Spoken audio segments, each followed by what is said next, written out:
Welcome to Small Biz Life, episode 96, Pricing Your Products.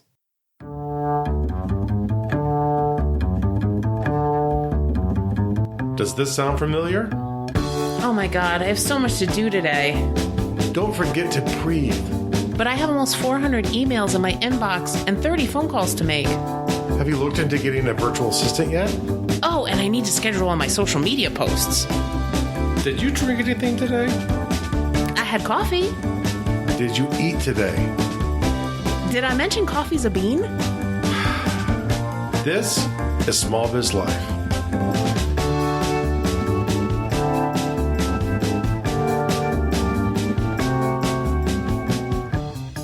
Hey guys, welcome to Small Biz Life. My name is Kristen Ingram. And I'm Jeffrey William Ingram. And we are very excited that you are with us again this week. We are a husband-wife team of small business owners who, really love what we do.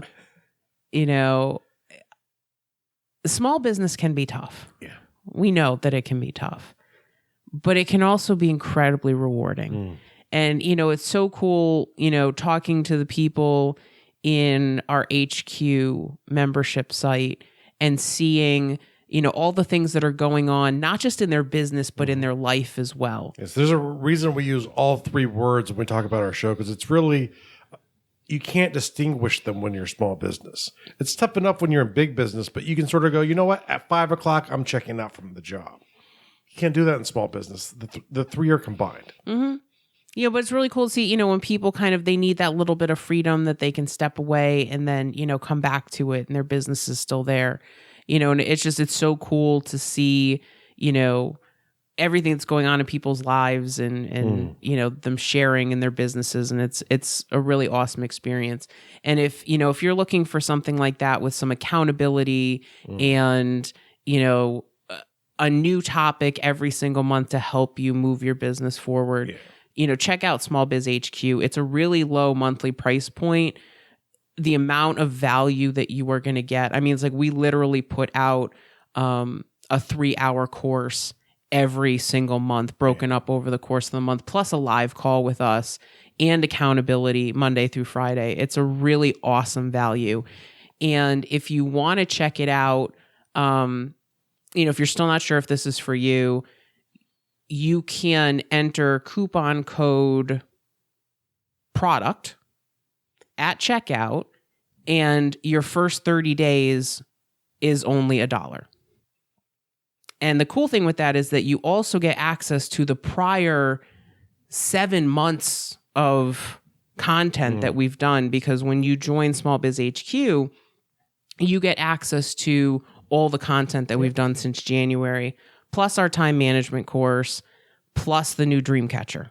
And also, as we're developing new other products, we often share and give away things to the group. So it's a really awesome value for what you're paying. So go check that out. You can go to smallbizlife.com/HQ. Today, we want to talk to you about pricing your products. So we did an episode last month on pricing your services. And products, it's a lot of the same concepts, but, for products, it can be a little trickier. Yeah. So, luckily we have an accountant to ask these things to. Thank goodness. So we're going to spend some time today talking about pricing products. And I think, a lot of times when people think of products, they think of like physical products. They're thinking of books and planners and, something that they're going to mail out. But digital products are products as well. Yeah. And so when you're trying to determine the pricing of your digital product, this would go, into this category. Okay. So let's start with talking about the components of pricing. Yeah. Okay. So typically, a lot of times if you've ever taken an accounting course, they talk about there are 3 components to a cost of a product. But when you're pricing, you've got to add a 4th one in there. So we're looking at... Well, you should. You should, right? Or else you're not going to make any money. So we're looking at direct materials, direct labor, overhead, and profit. Okay, so we'll spend a couple minutes talking about each one of these. If you're doing a physical product, or even if you're doing a digital product, but you're going to mail your people something, like a lot of times, when you sign up for a digital product, people send out a folder, some information, a book maybe. So when you're thinking about, your pricing, you've got to think about the cost of any substantial materials that are going to be included with that product. And sometimes that's, the physical product itself if somebody else is making it for you. Yeah. Or even that, if you mail out your products, maybe they buy them from you and you mail them the products. Yeah. So, but it's really the cost of whatever you're going to send out. Okay. Whether it's part of a digital product. Not the postage, but the envelope would be a direct material. You could include that there. Traditionally, it's not, but I think for this case, I think that would work. Because that's the thing, what you're really doing is you're trying to figure out, like, what is my cost per for materials? Yeah. So, let's say that you're doing a digital course, and as part of it, you send out this welcome package. So you buy a nice folder, you have some printed materials. Maybe there's like a t-shirt you send out.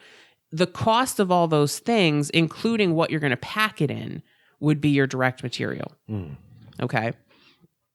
Now, direct labor is labor that you have for putting the product together. Okay. So this doesn't include like your marketing labor. This doesn't include your administrative labor. This is just the labor that you spend to make or provide the product. Now, quick question. Does that include also so I think you did answer. So that would include developmental time. Yes, exactly. So it'd be all of your developmental time. That would be your recording time. That'd be your editing time. If you're doing like a digital product, this would even be like, if you hire a designer, that could go into direct labor. If you hire, cover art or layout or a programmer to help you, put everything up into your course software, all of those costs are direct labor because it's a cost that is directly related to making the product. Okay. Now, your overhead costs are all of your other costs. Okay. Associated with this product. With this product. These are your marketing costs, your administrative costs, all of your software costs, all the other costs that your business has go into this overhead category. Now, how would you do that if you have two products? So if you have two products, then you kind of have to estimate what you think your percentage of sales is going to be for each of those products and kind of multiply that by that percentage. So if you think that one product is 75% of your sales and the other product is 25% of your sales, then you've got to divide out, 75% of my general overhead costs are going to go to product A and the other 25% will go to product B. Okay. And you are going to have some overhead costs that are directly related to one product or the other. So like anything that we're doing relating to your book, we can say that is for your book. But it's like right now we have two different sites that are running off Kajabi, and soon we'll have a third. So the cost of Kajabi, I kind of look at that and say, well, Small Biz Life pays for part of that, and Accounting and Focus pays for part of that, and pretty soon Gardul will pay for part of that. So it kind of depends on where you think your sales are going to come from. If you want to just do it all evenly, you could, but that might not necessarily be fair to each of the products. Yeah. But ultimately, if it's all coming out of the same bucket, you just have to be consistent and 100% of your overhead is 100% of your overhead. Right. And, if you already have an existing product and it's covering all of your overhead costs that you currently have, then what I would look at is I would say, okay, what are the new, additional overhead costs I'm going to have for this new product? And maybe just add those. Up. Okay. Because if you're rolling along and you've got a product that's taking care of everything else and you're generating profit, just look at the new cost you're going to have. I think too, especially like if you're a sole proprietorship or maybe your partners, like in our circumstance where it's like me and Kristen are the shareholders of Ingram Digital Media Inc. We can be unfair to our products. Mm-hmm. Well, and because the thing you're trying to avoid is I've seen people who have spent years and years developing their products and making prototypes and they might, let's say that they have $50,000 invested in a product.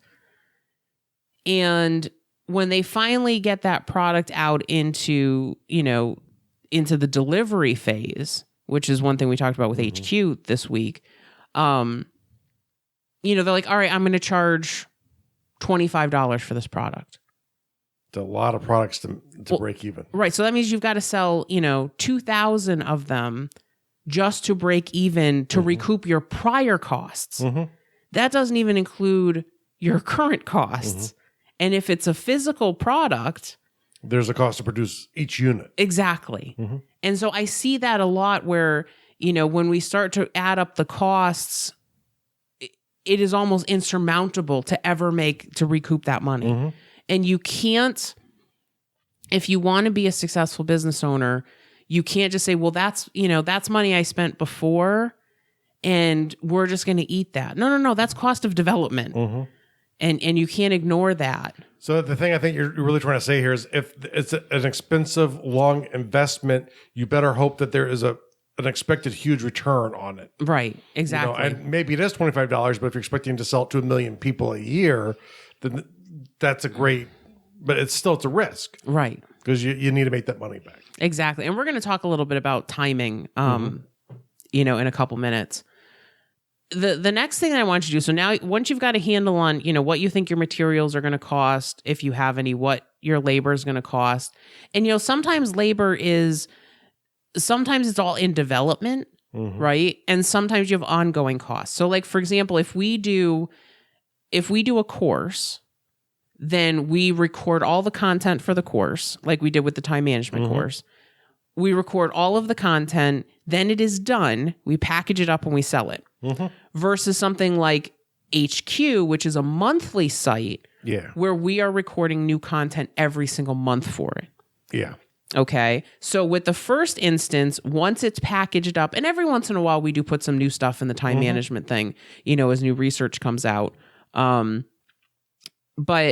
pretty much once that's done, my costs are set versus something like HQ where we're incurring new costs every month. Okay. So, you need to estimate the minimum number of sales you think you're going to have over the first 30 to 90 days, because you really want to try to recover all of your costs within the first 30 to 90 days. Yeah. And now when I used to work corporately, they usually would say like a 1 to 3 year return. There's a huge difference. Can you afford to wait a year to 3 years to get a return on your investment? And it's a different calculus if you can. But also remember too, the longer it would take to get the return based off of your starting estimates, the more risk there is that you aren't going to get all of that stuff and you will not recoup as well. Right. Well, I mean, it's funny because in the course I'm teaching this summer, we were looking at Apple last night, and Apple has enough cash on hand that if they brought in no revenue, none, they could stay afloat and that's with no cutbacks or anything, right? That's keeping everything going. They could stay afloat for about 3 years. Yeah. That's crazy. Yes, because they're a big company. Yeah. Right. And the thing is, most small business owners can't do that. When you launch a product, especially if you put some money into it, you need to recover that money quickly, and you need to have a plan to do that. So that's why I say, think about how many units you need to sell in order to recover your costs and start making some profit. And that's why, it's really important to make sure that you put profit into the calculation. Yeah. Now, there's a couple different ways that you can put profit into your calculation. You can either do it as a total, like how much do I want to make over the life cycle of this product, or how much do I want to make for each unit of this product that I sell. You can look as how much do you want to make per month, but then you've got to have monthly sales goals in order to do that. There's a number of different ways that you can do it. Okay. Whatever you decide on, you just work that into the pricing of your product. So, let's say that, all of your, your material costs, your labor costs, your overhead costs, let's say that is $3,000 a month. And then you want to make a profit of $5,000 a month. So now we're at $8,000. Yeah. Okay. So now if that is your cost, how many of those items do you think that you can sell if you're looking at those are monthly costs, how much can you sell in 30 days? And I know we've talked before about makers versus takers when it comes to setting your profit. And it's really important you know enough about your industry to know if you can make your prices or if you're kind of setting at a price too. Because if you add your profit into your total cost to determine how much you charge and you can't set your rate, it's not going to work that way. So you have to control your cost. Right. And that's, one thing with digital products is, I spend a lot of time, I've said this in previous episodes, I get on other people's list. I see what their offers look like. I see what their pricing looks like, because you want to make sure that whatever you set your price at, it's something that is really enticing to people. It's a really exciting offer. People are willing to jump on it. And I think that if your pricing, it's funny because if your pricing is too high, you're going to drive people away. If your pricing is too low, you're going to drive people away. Jeff shared a story before. I can't remember if it was on the podcast or in HQ. Sometimes it blurs. Yeah, sometimes it blurs. Where, he was working with an author who was having trouble selling her books, and he challenged her to raise her prices because she was selling her books for like 99 cents for the Kindle copy. They were, I think, about $3 cheaper than most books in her category. Okay. And so you challenged her to raise her prices. Yeah. What happened? Her sales increased the next week. I mean, it's really funny because a lot of times we want to be, we think that in order to be competitive, we have to be like the lowest price. And, people have this thing in their head. And it's funny because it's almost like the Apple effect that if the price is higher, it must be better. Well, and the thing too is it really didn't work for her either because she kind of argued that you're going to get a better quality of writing with her than you would typically get, in the genre, and it's a bit headier than your normal stuff, but then you're charging lower prices. Yeah, especially if you're Apple, you have to be amongst the most expensive. You can't be the cheapest. Exactly. So. So once you figured out your total cost and how much profit you want to have, you want to divide by the number of estimated units. Now it's really important that if you've got monthly costs, you've got to do the number of units you think you're going to sell in the first 30 days. If you're looking at cost and profit for 90 days, then it's how much you think you're going to sell over 90 days. The point of this is to try to recover your costs as quickly as possible. Okay. So this is going to, so if total cost plus profit divided by estimated number of units is going to give you an estimated price. Yeah. Now, if that price seems really out of whack, okay, let's say you do the calculation and you were thinking, I'm going to price this at about, at about $50, and you do your calculation, it comes out at like $200. You've got to think, okay, so, if that's the case, should the price really be $200? Maybe I'm delivering enough value.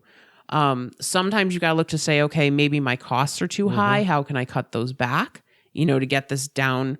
But I think a lot of times as entrepreneurs, we look at that price figure and we go, that's way too high. Yeah. There's no way my product is worth that much money. And part of this too is another reason why it's really important to know your ideal customer, right?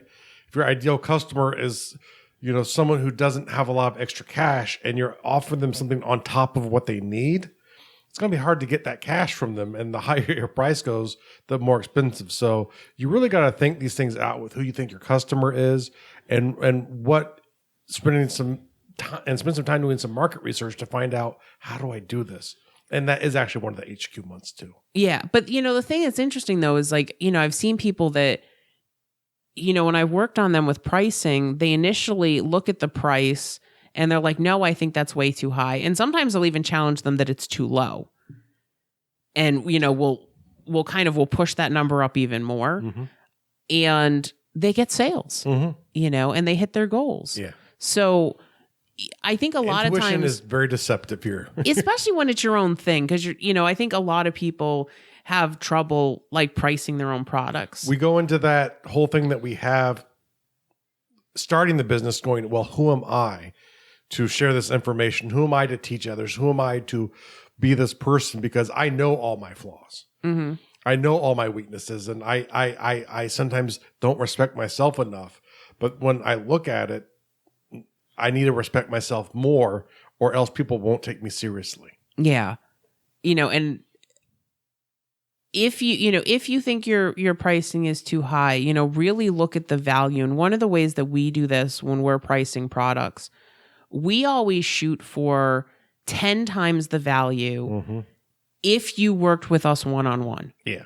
Okay. So, like when we look at something like HQ, and I think the monthly price of HQ right now is about $39, I think. The full price, yeah. Okay. So $39 a month, you're getting 3 hours of recorded content with both of us. Which would be $300. Right. Well, that's... Sorry, I'm not doing math correctly. Yeah, you're not doing math correctly. So you figure if you want both of us together, I think that's $300 an hour, right? Because there's a little bit of discount if you get us both together. Because we like working together. As we do. It's fun. So you're getting $900 worth of value if you worked with us one-on-one on this stuff. Plus you get a live call with us. So if you worked one-on-one with us through the HQ content, that's $1,200 of value every single month that we are charging $40 for, which is like crazy, insane, value. But that's kind of like, that's how we look at it. But the thing is, we could charge more for HQ, but we also wanted to make it accessible. Yeah. And so sometimes you have to balance those two things. And it's kind of like I said, it's this thing of looking at what you can charge and your ideal customer. Our ideal customer is someone who's starting out, who's struggling, who needs these kind of things so that they can survive first and then just thrive. Right. So, at this level, we purposely brought the price down over what we think it's valued at because we want to attract those kind of people. Right. And, and the ultimate play for Small Biz Life is to grow that, to, I think, what do we want to cap it out at, like 300, to grow it to 300 and then cap it. Yeah. Because at that point, it's a good revenue source for us. And it's not so big. Like I've seen some of these where there's, 10,000 people. 10,000. Yeah. And it's crazy. We like the fact that we know the people that are in there really, really well, and we want to keep that. So, so that kind of, all those things kind of factored into our pricing. When we price a product that's, kind of a standalone, that there's not the continuing development, I guess, then those are a little bit easier because say, okay, it cost us, it was 3 hours to record it. If we sell 50 of these, over the life cycle, how much do we need to charge? And does that look reasonable for the amount of content? And that's how we go. Yeah. So, kind of going through and doing some of these calculations, and this might actually be a good thing to do as you're planning a product. Yeah. To say, how long is it going to take me to develop this and get it up and running and going? How much does that cost in time, in material, in software? And then how many of these do I think I can sell? Yeah, because the other thing too is, one of the flaws, and I'll tell you this from experience, is you'll want to add more and more and more value.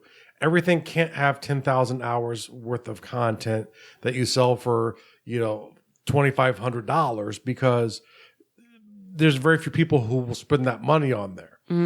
So sometimes you go, this is the type of product I need. These are the number of hours. What can I do around this topic? Right. Exactly. Now let's talk a little bit about time, because I see this with small business owners where I hope you're not one of these people, but I've seen people that they've been working on the same thing for 2 years, 3 years, 4 years, and they still don't have anything to sell. And the amount of money and time that they've spent, the more time you spend trying to get a product to market, the more expensive that product is going to have to be to recover all of those costs for all the months you lost. Or you don't value your time. I know that you might not want to hear that if you're this person, and I don't mean this as a specific person, but if you as an individual are this way and you don't care about recovering the monetary value of your time, that tells me as a third party, you do not respect your own time. And that hurts me because I respect everyone's time I've ever met. Yep. I think it's really important to value your time. So, typically what we recommend is that you have a plan to get all of your new products to market in 30 to 60 days. Now, I understand sometimes it's a little bit longer than that if you're doing a physical product, especially if you've got designers involved and you've got, editors involved. Like a book is not going to take 30 to 60 days. Well, you could. Okay, you so could. You could. It would be really tough, though, unless you're a really experienced writer and you have a good relationship with the editor and everyone working on this, and that you can rely on them being there and being done when you need them to. I do know people who have actually produced and been ready to go to market in NaNoWriMo. Wow! But the editor was completely on board up front with the author. It was actually a bit of a smaller book. I think it was only like 20 or 30,000 words, not a full 60,000 word plus novel. But still, it can be done, and even correctly, but you have to realize that there's compromises you'll make to creating material like that. And it would be very time consuming in that. Yeah, because I know you've written books in 30 days. Yeah. So yeah, punching out the words is easy. Yeah. Well, for you, so it can be done. Digital products should not be more than 60 days. Because even if it's like you need more time to get all of your videos recorded, if you have 60 days worth of freaking, videos recorded already, you can start selling the course because you can do it. Yeah, and I've seen people do that where they've they had maybe the first 2 weeks of the course of, first 2 weeks of 10 weeks. And the really experienced people will have 1 week done. Yep. But if you can deliver your product. Well, and I've seen that too where, I actually, I recently bought a course where when the person was selling it, the person said, okay, I've got these 2 modules done, and here are the expected release dates for all the other modules. Well, I like that too, because that's really upfront about it. Right. Yeah. But the thing that was cool with it is that this person actually, this person is, I think, 2 months ahead on her release schedule. So, it's really cool to kind of go in and say, all right, well, there's stuff that we weren't supposed to get till the end of August that we already have. So I think that's really cool. I think it's, the smarter play too is you minimize the risk of not making the money back because they've sold the product, they've sunk a lot less time and money into it, and now they're getting paid to produce the rest of their content. There's nothing wrong with that. That's a great method, and you understand upfront if there's an ability to sell it. Because there's nothing more frustrating than spending 6 months developing a $1,000 or $2,000 course and getting done, and then no one really wants it. Yeah. So, the thing you've got to do is you've got to look to see how long it takes you to develop one of your modules. And then make sure, I mean, if it takes you 80 hours to develop a module and you tell people that a module is going to come out every week, not going to happen. Yeah. And I definitely would say, the newer you are to developing curriculum, to recording, to all of that stuff, you be cautious. Right. Because I think that was one thing for you when you came on board full time, because I was doing most of the curriculum development. And then when you started doing curriculum development, it was a learning curve. Yeah, like the first month I did curriculum for HQ, it took me, I think, a full day just to come up with the outline for the month. Yeah. Where it's funny because I can do curriculum for a week of HQ in probably like 15 minutes if it's something that I'm really well versed in and I don't have to do a lot of research. But that's because I've been doing curriculum development for almost 10 years. Yeah. So, it's one of those things that you've got to make like a worst case scenario estimate and say, okay, I think that, it's like kind of like for HQ right now, for us to do an hour of content between, figuring out what we're going to record, putting together the PowerPoint, doing the recording and doing the editing, it probably takes 3 hours to do an hour of content. Yeah. So, if we were going to put out 8 hours of content every week, then that would be about 24 hours to get it all done. If you're working full time or you've got family obligations or you've got another part of your business, you've lost at least 40, 50, 60 hours. Right. And trying to tack on another 24 could be really tough. Well, I know too. And when we started off and I started doing this, where I was taking the lead, it was probably more like 10 hours, to do 1 hour. Yeah. But that's the thing. So if you want to go the route where, and I think it's really smart to do it this way, if you want to go the route where you are going to sell your product as you are, developing it, just make sure that you've got the time in the week to handle the development, the selling, and all the other stuff that goes along with doing a launch. And the way I would do it if I was starting over is I would start with, how long does it take me to do the first module? If it's longer than I can get done in a week, I would do the second module because it gets faster. Then I would do the third module. It gets faster. And then if I get to where I know I can nail it one a week, then let me put this on pause and I would go start trying to sell it. And then when I got the sales and got people in during their first module, I'd be creating the next module. Right, exactly. So, if you think it's going to take you longer than the 60 to 90 days, then I would really be looking at when I'm going to start implementing new costs. So for example, if you are in the product development stage, maybe this is a 6 month to year long development. If you're going to do a physical product, don't spend, you should be emailing people and trying to build an audience, but don't spend a ton of money. Like, don't buy Infusionsoft if you don't have a product.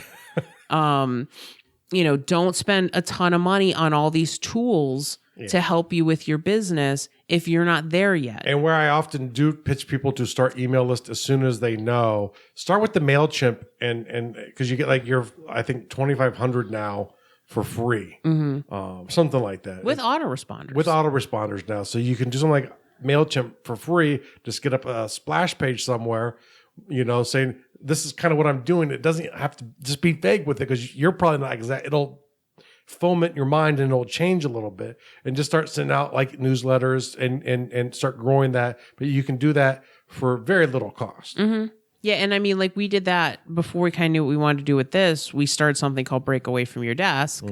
Just put up a splash page and say, hey, we're going to send you some information, for small business owners. We'll send you tax tips. We'll send you, deadlines and stuff like that. And, just putting that up, we got a bunch of people to sign up. And where we went with our business was nothing like we thought at the time. Yeah. But, all of the stuff was relevant to where we ended up. Exactly. So, but I think a lot of times we get this idea and we're like, okay, I'm going to go spend $5,000 on tools. If you can delay those purchases until closer to the launch, do it. Yeah. I know a lot of people who, they kind of sort of have an idea. So they'll buy something like Kajabi or they'll buy something like ClickFunnels, and then they pay for those products for a year or two before they actually launch anything. Or they'll let the fear slow them down so they're not putting it out. And the thing is, once you start putting, like, especially if you're using like ClickFunnels or Kajabi, where there's a much more steep monthly cost to it, get an accountability partner who will kick your butt. Yep. If you're the person who gets afraid and wants to not, is looking for excuses to stop pushing, and you're gonna go a year or two, without developing it. You might end up not even ever developing it because the cost will get too much. Get an accountability partner if you have that kind of frame of mind, who's going to kick you in the butt in a way that you can take. Mm-hmm. Right. So, just really keep that in mind. And, as you're developing new products, look to see, the products you've developed before that were successful, that you're really good at developing those type of products. Mm-hmm. See if a new product can fall into that same category. Yeah. Because you'll be able to develop it more quickly. Mm-hmm. So kind of keep that in mind. A couple things for physical products. Mm-hmm. Typically if you're doing a physical product, you're going to have somebody else that manufactures it for you. Mm-hmm. You're going to want to look for price breaks on order quantity. Yeah. Okay. So typically the more inventory you order, the less expensive it's going to be per unit. But, you want to be really careful though, because you don't want to tie up a ton of money in your inventory. So you've got to kind of look at what your projections are. How quickly do you think you're going to sell that inventory? Yeah. Because the thing is, like, a company like Apple only has 6 days worth of inventory at any one time. Amazing. It is unbelievable. But then you look at like a company like, like Macy's or most of your traditional retail stores, they're usually buying inventory 6 months in advance. Yeah. And so they have a lot of money tied up in physical inventory. And you'll notice like a lot of those companies are having trouble. Whereas a company like Amazon, they get inventory so quickly and it goes back out. Yep. So, you've got to balance that. If you're doing something, like a book, look for print on demand, to save on inventory costs. If you're self-publishing. Right. And, because what that's going to allow you to do, first of all, if you're doing print on demand, like with something like CreateSpace, they're going to print it for you. Yeah. So you won't have any inventory at all. Now that's a great service because there's never any inventory. It's a wonderful thing. And then you can order books, if you need them for events or whatever. If you're going to develop a physical product, there are two professionals you must have. Okay, walking side by side with you through this. One of them, you need an attorney to deal with anything related to intellectual property, any claims that you have. And what I mean by claims is like, if you claim that somebody's going to lose 100 pounds, if you claim that somebody's going to increase their brain power, if you claim that, you're going to lower people's blood pressure. There's certain ways you have to claim. And especially if you get around food, the FDA is vicious. Well, and the thing is too, I mean, the Federal Trade Commission and the FCC are really cracking down on claims that people are making. The other thing you want to make sure too, and we see this a lot in the craft space, safety issues, especially if you make something for kids or for babies. Which, especially if something people to utilize for like little babies, be very aware that, there might be some kind of insurance you might need on top of other things to help protect yourself, because accidents might happen and you might get blamed or a judgment against you. It can happen to anyone. But it's interesting, like Etsy has a whole team that reviews products that go up on their site to see if there are potential safety issues. And I even warn you people who are in the digital space, when you come to the physical realm, Brendan Bouchard lost his first brand because he had a conference and someone claimed to have gotten hurt and the court found in their judgment and they got his first brand. Yeah. So be really careful. You want to have an attorney that is walking alongside you. The other thing is you want to have a good accountant walking alongside you. Because when you get into the realm of physical products, you have a lot more sales tax issues. You could have multi-state issues, especially if you are using something like Fulfilled by Amazon, or if you're using another third party out of state to send out your products for you. That can give you presence in that other state, which means you might have sales tax issues, you might have income tax issues. And so, those of us that kind of live in the digital space, and it's even funny because for digital, like I was reading an article the other day, New York considers digital courses to be subject to sales tax. And so if you've got affiliates in New York or you're out of New York, you should be charging sales tax on your digital courses. It's kind of crazy. Even like, Connecticut, it hasn't hit courses yet, but like if you do digital downloads, there's a special 1% sales tax for digital products in Connecticut. So if you've got affiliates in Connecticut, you may have to collect sales tax in Connecticut. Might also determine too, like say for authors, if you're going around to book signs and stuff like that, you might want to be careful where you buy merchant tables to sell your book at.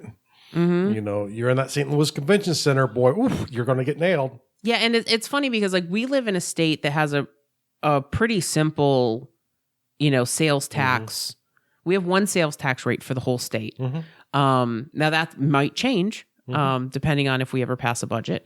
But, there are states like Missouri that have like this huge manual of sales tax rates. And Jeff talked about the St. Louis Convention Center, but it's kind of funny. If you sell in St. Louis, it has one sales tax rate. But if you're outside the St. Louis Convention Center, it's another sales tax rate. And if you're inside the St. Louis Convention Center, it's a higher tax rate. And it's like, so you've got to be really careful.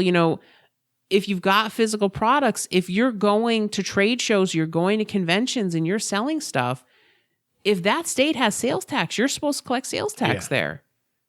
And pay them. Right. And pay it. So you want to have an accountant who's walking, alongside you through this journey, to make sure that you do stuff right. Yeah. So,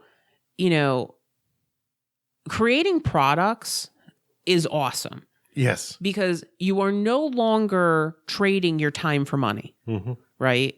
You now have stuff that is, is sitting out there online or in stores that is selling, like even when you're asleep. It's pretty awesome, but it is a different animal than selling services.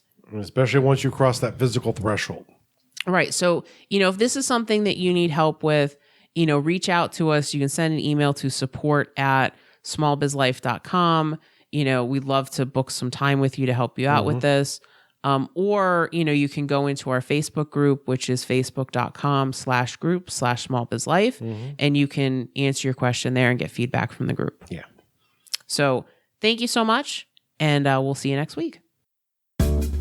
This was Small Biz Life.